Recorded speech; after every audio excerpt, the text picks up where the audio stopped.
This rose, I know this rose, I know my fear, I know my fear, I know my soul, I know my soul will unfold its wings. I know this rose, I know this rose, I know this rose, I know my fear, I know my fear, I know my soul, I know my soul will unfold its wings.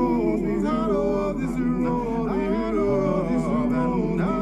I know this road, I know my fear, I know my fear, I know my soul, I know my soul, and I'm for this road. I know this road, I know this road, I know this road, I know my fear, I know my fear, I know my soul, and I'm for my soul, and I'm for this road. I know this road, I know this road. I know my fear will burn away. I know my soul is unfurled, its wings, unfurled its wings. I know this road, I know my fear will burn away. I know my soul will unfurl its wings, unfurl its wings. I know this road, I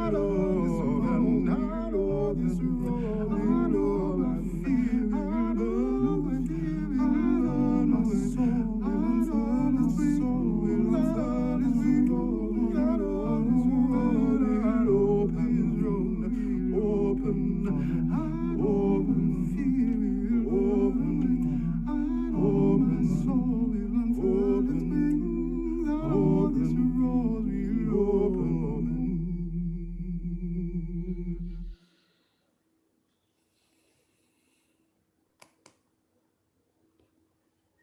We drink from wells we did not dig, and we sit in the shade of trees we did not plant. As recipients of all we have received from those who have come before us, We are called to share our abundance with those who are here now and those who will come after us. As a voluntary association, our church is sustained through the gifts of the members and friends of this congregation. Your generosity makes it possible for us to hold online worship services, workshops, and small groups, even in these times. Your generosity allows us to be faithful stewards of our historic building so that it will continue to be a place of sanctuary and learning when it is once again safe to gather in person. Your generosity helps us strive for justice and live our congregation's values in the wider world. Please take a moment to visit our website and consider clicking on the donate button located on the home page, ufpc.org. The link is also in the chat, a direct link. Let us open our hearts as these gifts to support the good works of United First Parish Church are joyfully given and gratefully received.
I invite us to return to that breath of life as we prepare our hearts for the benediction. I invite you, if you're comfortable, to place your hands over your heart for these words of benediction by Mark Bellatini. Go in peace. Live simply, gently, at home in yourselves. Act justly. Remember the depth of your own compassion. Forget not your power in the days of your powerlessness. Do not desire to be wealthier than your peers, and stint not the hand of charity. Practice forbearance. Speak the truth or speak not.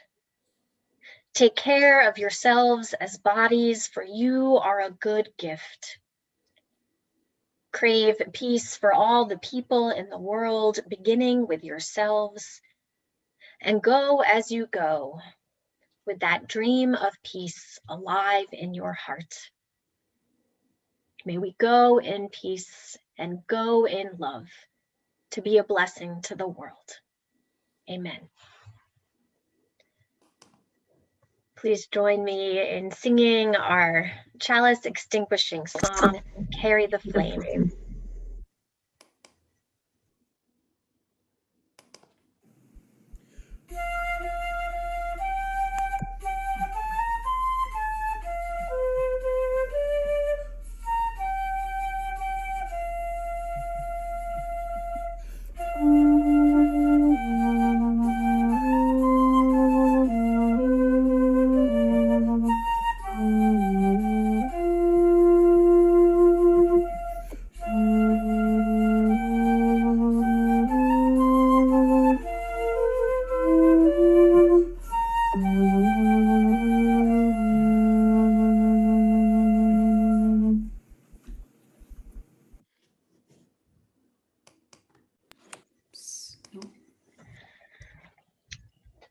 There are many ways to be involved in our congregation within and beyond Sunday morning.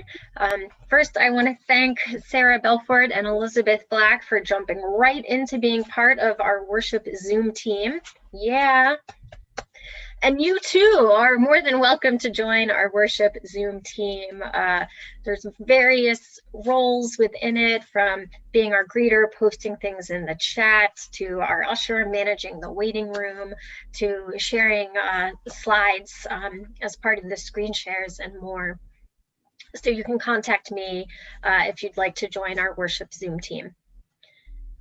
This slide has some of our ongoing programs. Our children's chapel services are now bi-weekly services posted on YouTube, and Joan is now hosting bi-weekly in-person story times for our families with younger kids. And our standout of Quincy for Black Lives continues from Thursdays from 2 to 4, those starting a week and a half from now, on the 19th, 18th. On the 18th, with daylight savings time, those will move back to being in the evening. So Claire, would you like to give a brief announcement on behalf of that group about the effort in Quincy for Department of Social Justice?